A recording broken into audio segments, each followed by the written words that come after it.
നമസ്കാരം. മാസഫലത്തിൽ ചിങ്ങം രാശിയിൽ ഉൾപ്പെട്ടു വരുന്ന മകം, പൂരം, ഉത്രം ഈ നക്ഷത്രക്കാർക്ക് ഈയൊരു മാസത്തിൽ ഉണ്ടാകുന്ന ഗുണഫലങ്ങളും ദോഷഫലങ്ങളും അവയ്ക്കുള്ള പരിഹാര മാർഗങ്ങളും എന്തെല്ലാമാണെന്ന് നോക്കാം. നിങ്ങൾ ഈ ചാനൽ ഇതുവരെ സബ്സ്ക്രൈബ് ചെയ്തിട്ടില്ല എന്നുണ്ടെങ്കിൽ ചാനലൊന്ന് സബ്സ്ക്രൈബ് ചെയ്യുക. കാരണം എല്ലാ ദിവസവും പുതിയ വീഡിയോസുകൾ അപ്ഡേറ്റ് ചെയ്തുകൊണ്ടിരിക്കുകയാണ്. അത് നിങ്ങൾക്ക് കൃത്യമായും ലഭിക്കുവാൻ വേണ്ടിയാണ് ചാനലൊന്ന് സബ്സ്ക്രൈബ് ചെയ്യുക. കൂടാതെ ജ്യോതിഷ സംബന്ധമായ കാര്യങ്ങൾ അറിയുന്നതിന് വേണ്ടി സ്ക്രീനിൽ കാണുന്ന വാട്സാപ്പ് നമ്പറിലേക്ക് വാട്സാപ്പിൽ തന്നെ മെസ്സേജ് അയയ്ക്കുക. വാട്സാപ്പിൽ തന്നെ വോയിസ് റെക്കോർഡായിട്ട് മറുപടി ലഭിക്കുന്നതായിരിക്കും. ജാതകഫലം ഫോണിലൂടെ അറിയുന്നതിന് വാട്സാപ്പിൽ മെസ്സേജ് ചെയ്യുക. നമ്മുടെ ക്ഷേത്രത്തിൽ എല്ലാ മാസവും നടക്കാറുള്ള ത്രിമൂർത്തി ദേവി സർവകാര്യസിദ്ധി പൂജയിൽ നമ്മുടെ പ്രേക്ഷകർക്ക് വേണ്ടി പൂജയും പ്രാർത്ഥനയും നടന്നു വരികയാണ്. അപ്പോൾ ഈ പ്രോഗ്രാം കാണുന്ന നിങ്ങളുടെ ജീവിതത്തിൽ എന്തെങ്കിലും പ്രശ്നങ്ങളുണ്ട് എന്നുണ്ടെങ്കിൽ നിങ്ങളുടെ പേരും നക്ഷത്രവും വിഷയവും എന്താണെന്ന് കമൻറ്റ് ബോക്സിൽ രേഖപ്പെടുത്തുക. അതിൽ നിന്നും നമ്മളതിനെ നോട്ട് ചെയ്യുകയും നിങ്ങളുടെ വിഷയം എന്താണെന്ന് മനസ്സിലാക്കി അതിനു വേണ്ടി നിങ്ങളുടെ പേരും നാളും വെച്ച് പ്രാർത്ഥിക്കുകയും ചെയ്യുന്നതായിരിക്കും. പ്രാർത്ഥനയിലൂടെ നിങ്ങളുടെ ജീവിതത്തിൽ നിങ്ങൾ അനുഭവിച്ചുകൊണ്ടിരിക്കുന്ന പ്രശ്നങ്ങൾക്ക് ഒരു ചെറിയൊരു ശതമാനമെങ്കിലും മാറ്റം കാണുവാൻ കഴിഞ്ഞാൽ അതുതന്നെയാണ് നമ്മുടെ ഏറ്റവും വലിയ സന്തോഷം. അപ്പോൾ നിങ്ങളുടെ ജീവിതത്തിൽ ജോലി സംബന്ധമായ കുടുംബജീവിതത്തിലോ സാമ്പത്തിക പ്രശ്നമോ എന്തു തന്നെയായാലും നിങ്ങളുടെ പേരും നക്ഷത്രവും വിഷയവും ഒന്ന് കമൻറ്റ് ബോക്സിൽ രേഖപ്പെടുത്തൂ. ചിങ്ങം രാശിയിൽ ഉൾപ്പെട്ടു വരുന്ന മകം, പൂരം, ഉത്രം എന്നീ നക്ഷത്രക്കാർക്ക് ഈയൊരു മാസത്തിൽ ഉണ്ടാകുന്ന ഗുണദോഷ ഫലങ്ങൾ നോക്കുകയാണെങ്കിൽ ജോലി സംബന്ധമായി ചെറിയ തടസ്സങ്ങൾ കാണുന്നുണ്ട്. സൂക്ഷിക്കുക. പ്രത്യേകിച്ചും പ്രൈവറ്റ് മേഖലയിൽ ജോലി ചെയ്യുന്ന വ്യക്തികളും നിത്യവും ജോലി ചെയ്യുന്ന, അതായത് ഡെയിലി വേക്കൻസി ആയിട്ട് ജോലി ചെയ്യുന്ന വ്യക്തികളും വളരെയധികം സൂക്ഷിക്കുക. ഡ്രൈവർ ജോലി ചെയ്യുന്ന വ്യക്തികൾ, കെട്ടിട പണിക്കാർ, കൃഷി ചെയ്യുന്ന വ്യക്തികൾ, അങ്ങനെ നിത്യജീവിതത്തിന് വേണ്ടി നിത്യവും ജോലി ചെയ്ത് ജീവിതം മുന്നോട്ട് കൊണ്ടുപോകുന്ന വ്യക്തികളുടെ ആ ഒരു ജീവിത ഉപാധിയായ ജോലി എന്തു തന്നെയാണോ അതിന് തടസ്സങ്ങൾ വരുവാൻ സാധ്യതയുണ്ട്.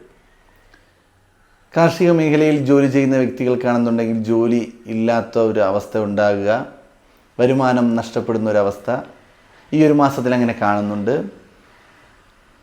വാഹനം ഓടിക്കുകയും വാഹന സംബന്ധമായ ജോലികൾ, വർക്ക്ഷോപ്പിൽ ജോലി ചെയ്യുന്ന വ്യക്തികളൊക്കെ ഉണ്ടാകും. അങ്ങനെയൊക്കെ ജോലി ചെയ്യുന്ന വ്യക്തികൾക്ക് ജോലി ഇല്ലാത്തൊരവസ്ഥ, അല്ലെങ്കിൽ ജോലി കുറഞ്ഞു വരുന്ന ഒരവസ്ഥ.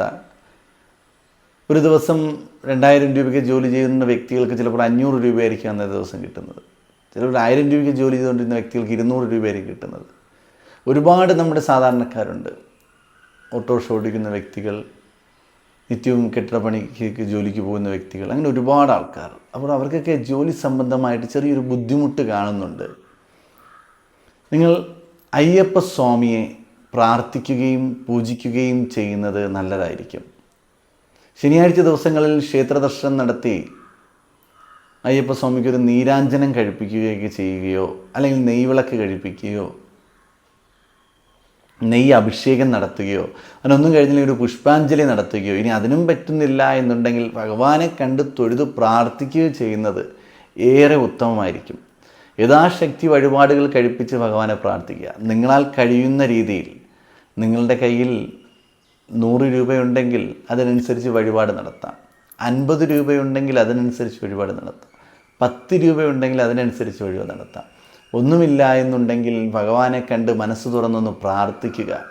ഭഗവാന്റെ അഷ്ടോത്തരമോ സഹസ്രനാമമോ അല്ലെങ്കിൽ ഭഗവാന്റെ മന്ത്രജപങ്ങളോ ശരണം വിളികളോ ഇതൊക്കെ ഒന്ന് ജപിക്കുക. നടയിലിരുന്നൊരു 10 മിനിറ്റ് ചെയ്തിട്ട് നിങ്ങൾ പുറത്തോട്ടിറങ്ങി നോക്കണം. നിങ്ങൾക്ക് ജോലി സംബന്ധമായിട്ടൊരു നേട്ടമുണ്ടാകും. തടസ്സങ്ങളൊന്നും മാറിക്കിട്ടും. അപ്പോൾ ചെയ്യേണ്ടത് അയ്യപ്പസ്വാമിയെ ആത്മാർത്ഥമായി പ്രാർത്ഥിക്കുക.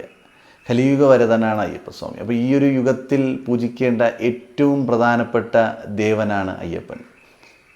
അയ്യപ്പന് പ്രാർത്ഥിച്ചു കഴിഞ്ഞാൽ എന്തെല്ലാം ദുരിതങ്ങളുണ്ടെങ്കിലും അത് മാറിക്കിട്ടും.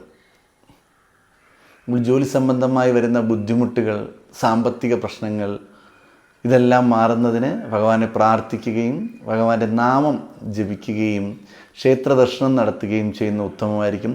ശനിയാഴ്ച ദിവസങ്ങളിൽ വ്രതത്തോടുകൂടി ഭഗവാനെ പ്രാർത്ഥിക്കുക ഏറെ നല്ലതാണ്. വ്രതം എന്ന് പറയുമ്പോഴേക്കും ഭക്ഷണം കഴിക്കാതിരിക്കണം എന്നതല്ല.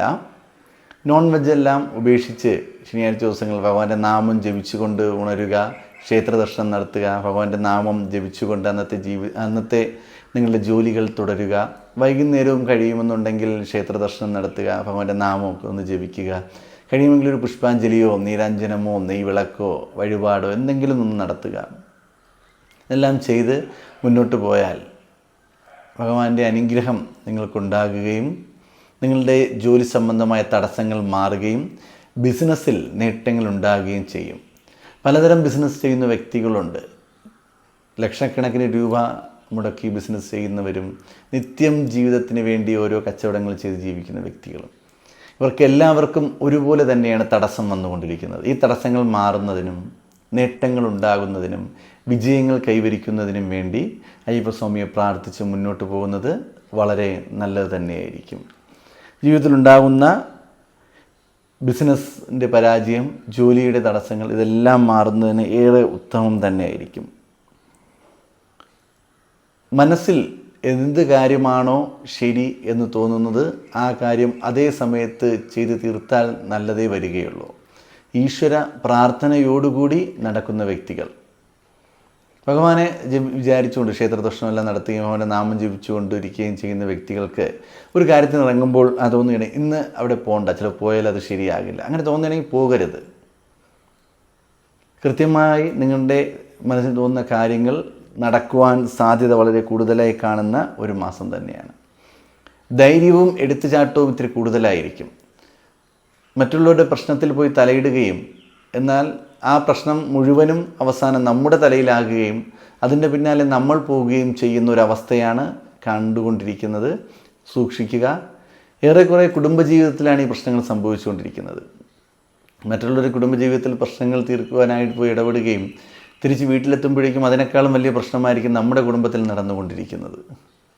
അപ്പോൾ അതുകൊണ്ട് മറ്റുള്ളവരുടെ കാര്യത്തിൽ പോയി ഇടപെടാതെ സ്വന്തം കാര്യം നോക്കി ജീവിക്കുന്നത് വളരെ നല്ലത് തന്നെയായിരിക്കും.